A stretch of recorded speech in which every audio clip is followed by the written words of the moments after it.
this, if my perspective is the perspective of Hajj, have a job, then my belief about money is going to be that it's limited. It's limited to what? To how many of my hours I can sell.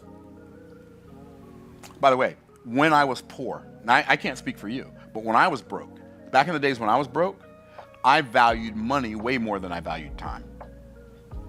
When I was broke, this was my mindset, like, I'll take as much time as necessary to make some money. I'll sell as much of my time as necessary to make some money.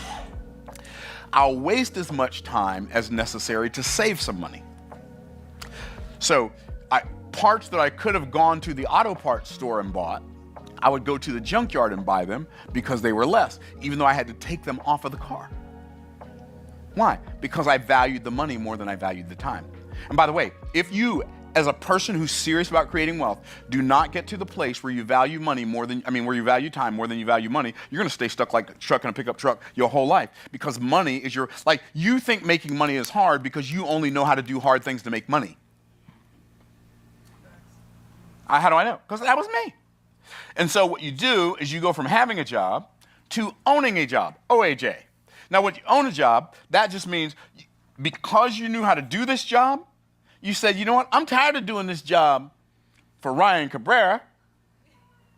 I'm going to do that same thing for me. And so now you go out and you spend money and you start doing it for you. And so what you think you did, you think you started a business, but what you really did is you bought a job. And so now you own a job.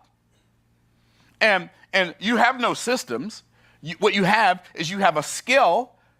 And now, instead of selling it to one person, Ryan Cabrera, you go out and find clients. So you traded one boss for 27 bosses. And they all have different demands on your time. And so you own a job. And so this person doesn't make much money. This person makes more money, but they have no time. This person doesn't have enough money or enough time to enjoy their life. This person doesn't have enough money or enough time to enjoy their life. This person has enough money, but they don't have enough time to enjoy their life. Then you come up here and you say, you know what? I'm going to own a system. Now, a system is something, and I'm going to show you what kind of systems to have. A system is something that you own that pays you when you're not working. Did I say that too fast? A system is something that you own that pays you when not working. In other words, you set this system up, and the system perpetually kicks out cash. And every now and then, you might have to come add a little gas to the system, add a little oil to the system, maybe push a button on the system, but the system is doing most of the work. And when you have a system, your time is not a part of the equation anymore. Okay? And then, SMS stands for sowing money seeds. You invest money into things that make you money. Now, if you change your perspective and say, this is not going to be me anymore, this is not going to be me anymore, I'm going to do, like if you have a job, keep your job, don't quit your job. But while you have your job, figure out how you can go and acquire some kind of system. Once this system starts making you money, take some of that money and sow that money into something that will grow. And so now your system is making you money and your money is making you money. So when I got that, and then I got this next piece, child, please. Y'all remember the Financial House of the Rich, right? Okay, right? This thing changed my life. It's built on a foundation of truth. And when I say truth, I'm talking about the principles that make money work.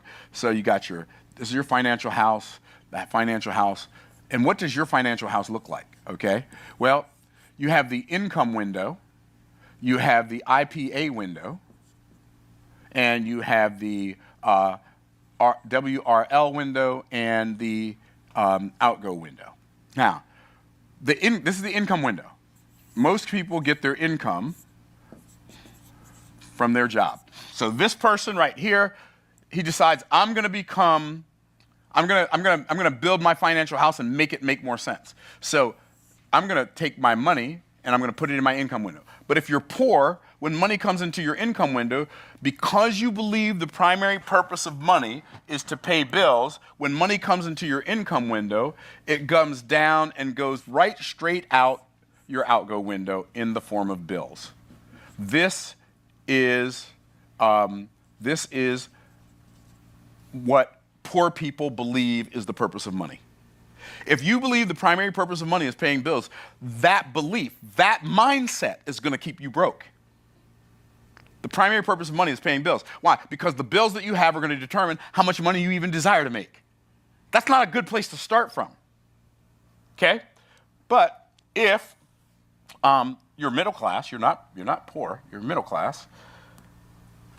I can't even tell if these colors are the same. Okay, you're middle class, your money comes down here, so you're MC. Your money comes down here to the wealth reducing liabilities window, and it goes over to the outcome window and goes out the outcome window in the form of debt. Because you believe the primary purpose of money is paying your bills on time so you can have a good credit score, so you can buy things that you can't afford and pay for them over time. There's nothing wrong with that, as long as doing it that way makes financial sense. And I'm gonna tell you a little something. If it don't make no dollars, it don't make no sense. Okay. Okay. So it goes out in the form of debt. If you desire to be rich, you have to make a decision while you're broke. It's a hard decision to make because you've already set your life up in such a way that there's more month left at the end of the money than there's money at the end of the month. But even though that's the case, you need to have some money going into your IPA window. What's IPA? Income producing assets. You're going to take a little bit of money. I don't care if it's $1. I don't care if it's 50 cents, $10, $20. Every time you get paid, you got to put some money in your income producing asset window, even if you don't know what your income producing asset's going to be. So that when the deal shows itself, you are already prepared. And so you got money going into your income asset window. And here's what's really amazing about putting money in your income producing asset window. By the way, this is a cash flow pattern of the rich. When you put money into the income producing asset window, I'm going to tell you exactly what happens. Nothing. I mean, it's not that you don't have any money, but nothing happens. Like, and you put a little more in there, and guess what happens? Nothing. And you put a little more in there, and then you put a little more money in there, and nothing happens. You put a little more in there, and nothing happens. You put a little more in there, and then all of a sudden you get a little trickle back. And all of a sudden your income producing asset window, your income producing asset window produces some income and puts some in. Do you realize this is the only window in your house that puts money back in here?